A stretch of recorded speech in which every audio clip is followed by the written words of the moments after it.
Good morning. നമുക്ക് നമ്മുടെ ഉരുളക്കിഴങ്ങ് തക്കാളി തീയൽ എങ്ങനെയാണ് തയ്യാറാക്കുന്നതെന്ന് നോക്കാം. ചോറിൻ്റെ കൂടെയും അപ്പത്തിൻ്റെ കൂടെയും ഇടിയപ്പത്തിൻ്റെ കൂടെയും ഒക്കെ കഴിക്കാൻ പറ്റിയ അടിപൊളി റെസിപ്പിയാണ്. വളരെ സിമ്പിൾ ആയിട്ടുള്ള റെസിപ്പിയാണ്. അപ്പോൾ നമുക്ക് എങ്ങനെയാണ് നമ്മുടെ ഉരുളക്കിഴങ്ങ് തക്കാളി തീയലിന് വേണ്ട ഇൻഗ്രീഡിയൻസ് എന്തൊക്കെയാണെന്നും തീയൽ റെഡിയാക്കുന്നത് എങ്ങനെയാണെന്നും നോക്കാം. നമുക്ക് നമ്മുടെ ഇൻഗ്രീഡിയൻസ് നോക്കാം. ഞാനിപ്പോൾ 2 ഉരുളക്കിഴങ്ങ് വലിയ ക്യൂബ്സ് ആയിട്ട് കട്ട് ചെയ്തിട്ടുണ്ട്, 2 സവോള നീളത്തിൽ സ്ലൈസ് ചെയ്തെടുത്തിട്ടുണ്ട്, ഒരു വലിയ തക്കാളി ക്യൂബ്സ് ആയിട്ട് കട്ട് ചെയ്തെടുത്തിട്ടുണ്ട്, 3 പച്ചമുളക് ഒന്ന് സ്പ്ലിറ്റ് ചെയ്തെടുത്തിട്ടുണ്ട്. പിന്നെ നമുക്ക് വേണ്ടത് ഒരു 3/4 കപ്പ് തേങ്ങ ചിരവിയതാണ്. ആദ്യം നമുക്ക് ഇതൊന്ന് വേവിക്കാൻ വെക്കണം. ഒരു മൺചട്ടിയിലേക്ക് നമുക്ക് ഈ കട്ട് ചെയ്ത് വെച്ച വെജിറ്റബിൾസ് എല്ലാം ചേർത്ത് കൊടുക്കാം. ഇതിലേക്ക് 1/2 ടീസ്പൂൺ മഞ്ഞൾപ്പൊടിയും ആവശ്യത്തിന് വെള്ളവും ചേർത്ത് നമുക്കൊന്ന് വേവിച്ചെടുക്കാം. ഇത് കുറച്ച് ഗ്രേവിയുള്ള കറിയാണ്, അതുകൊണ്ട് ഞാൻ ഈ വെജിറ്റബിൾസിൻ്റെ ഒപ്പം തന്നെ വെള്ളം ചേർത്തിട്ടുണ്ട്. ഇത് വേവിക്കാൻ വെച്ചിട്ട് നമുക്ക് ഇതിലേക്ക് വേണ്ട അരപ്പ് റെഡിയാക്കി എടുക്കാം. ഇപ്പോൾ ഞാനൊരു പാൻ ചൂടാക്കാൻ വെച്ചിട്ടുണ്ട്. ഈ പാനിലേക്ക് നമുക്ക് ആദ്യം നമ്മൾ എടുത്തു വെച്ചിരിക്കുന്ന തേങ്ങ ചേർത്ത് കൊടുക്കാം.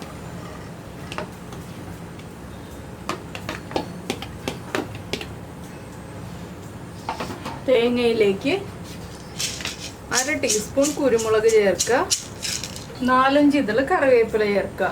ഇത്രയും ചേർത്തിട്ട് തേങ്ങയുടെ കളർ മാറി വരുന്നത് വരെ നന്നായിട്ടൊന്ന് ഇളക്കി കൊടുത്ത് വറുത്തെടുക്കുക. ഇപ്പോൾ നമ്മുടെ തേങ്ങയുടെ കളറൊക്കെ ഒന്ന് മാറി വന്നിട്ടുണ്ട്. ഇതിലേക്ക് നമുക്കിനി പൊടികൾ ചേർത്ത് കൊടുക്കാം.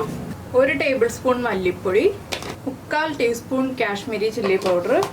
ഇത് രണ്ടും ചേർത്ത് നന്നായിട്ടൊന്ന് ഇളക്കി കൊടുക്കുക. ഫ്ലെയിം കുറച്ച് വെക്കുക. ഇനി പൊടികളൊന്ന് കുക്കായി വരുന്നത് വരെ ലോ ഫ്ലെയിമിൽ ഇളക്കി കൊടുക്കുക. ഒരു 1/2 മിനിറ്റ് ഇളക്കി കൊടുത്തിട്ടുണ്ടെങ്കിൽ നമ്മുടെ പൊടികളൊന്ന് കുക്കായി വരും. അപ്പോൾ നമ്മൾ ഉരുളക്കിഴങ്ങിലേക്ക് ഉപ്പ് ചേർത്തിട്ടില്ല. ഉരുളക്കിഴങ്ങിലേക്ക് ഉപ്പ് ചേർക്കണമെങ്കിൽ ഉരുളക്കിഴങ്ങും തക്കാളിയും ഒക്കെ ഒന്ന് പകുതി കുക്കായി വരണം.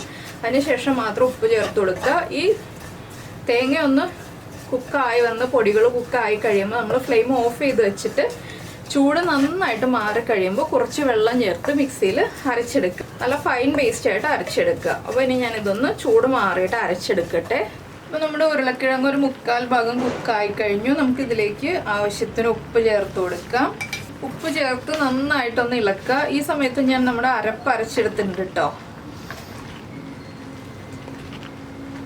ഇനി ഇതിലേക്ക് നമ്മുടെ അരപ്പും കൂടി ചേർത്ത് കൊടുക്കാം. അരപ്പ് ചേർക്കുമ്പോൾ അരപ്പിലേക്ക് ആവശ്യമായ വെള്ളം ചേർക്കാം. അരപ്പ് ചേർത്ത് കഴിഞ്ഞിട്ട് കറി റെഡി ആയി കഴിഞ്ഞിട്ട് പിന്നെ വെള്ളം ചേർക്കുകയാണെങ്കിൽ ചൂടുവെള്ളം മാത്രം ചേർത്ത് കൊടുക്കുക.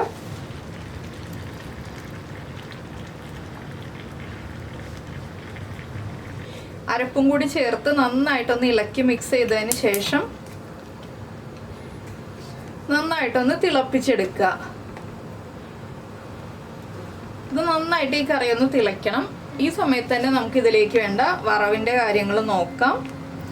അപ്പോൾ ഉപ്പ് ചെക്ക് ചെയ്യുക. ഉപ്പ് കുറവാണെങ്കിൽ ഉപ്പ് ആഡ് ചെയ്ത് കൊടുക്കുക. എന്താണെന്ന് വെച്ചാൽ നമ്മൾ ഉപ്പ് ചേർത്തിട്ട് ഉടനെ തന്നെ അരപ്പ് ചേർത്താണ്. അപ്പോൾ ഉരുളക്കിഴങ്ങിലേക്കൊക്കെ ഉപ്പ് പിടിച്ചു വരുമ്പോൾ ഉപ്പ് കുറയാൻ സാധ്യതയുണ്ട്. ഉപ്പ് ഏത് സ്റ്റേജിലാണെങ്കിലും ആഡ് ചെയ്ത് കൊടുക്കാം കേട്ടോ.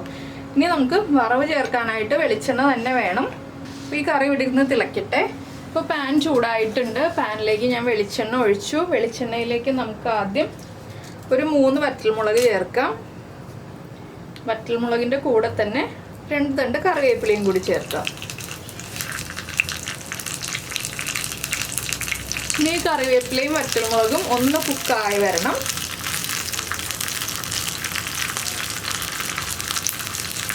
കടുക് വേണമെങ്കിൽ ചേർക്കാം. ഞാൻ കടുക് ചേർക്കുന്നത് കേട്ടോ. കടുകും നമ്മുടെ ചെറിയ ഉള്ളിയും ചേർക്കാൻ വേണമെന്നുണ്ടെങ്കിൽ നമ്മളിപ്പോൾ ആവശ്യത്തിന് സവോള ചേർത്തിട്ടുണ്ട്. അതുകൊണ്ട് തന്നെ ഞാനിപ്പോൾ ഉള്ളി ചേർക്കുന്നില്ല. പിന്നെ കടുക് ചേർത്തിട്ട് ഇഷ്ടമാണെങ്കിൽ ചേർക്കാം. ഞാൻ കടുക് ചേർക്കുന്നില്ല എന്ന് മാത്രം. ഇതിലേക്ക് അവസാനം നമുക്ക് ഒരു കാര്യവും കൂടെ ആഡ് ചെയ്യാനുണ്ട്. അപ്പോൾ നമുക്ക് ഈ വറവ് കറിയിലേക്ക് ചേർത്ത് കൊടുക്കാം.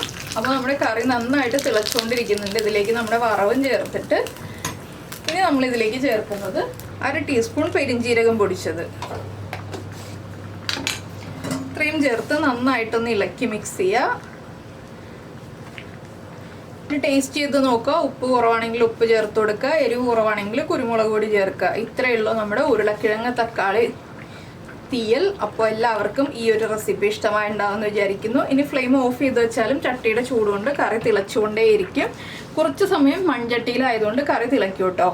അപ്പോൾ എല്ലാവർക്കും ഈ റെസിപ്പി ഇഷ്ടമായി എന്നുണ്ടെങ്കിൽ ഒന്ന് ലൈക്ക് ചെയ്യാനും കമൻറ്റ് ചെയ്യാനും മറന്നുപോയില്ലല്ലോ. അതുപോലെ തന്നെ ഇഷ്ടമായ റെസിപ്പി ആണെങ്കിൽ നിങ്ങളുടെ ഫ്രണ്ട്സിനും ഫാമിലി മെമ്പേഴ്സിനൊക്കെ ഒന്ന് ഷെയർ ചെയ്തും കൂടി കൊടുക്കണേ. അപ്പോൾ നമുക്ക് നമ്മുടെ അടുത്ത റെസിപ്പിയുമായിട്ട് അടുത്ത ദിവസം വീണ്ടും കാണാം.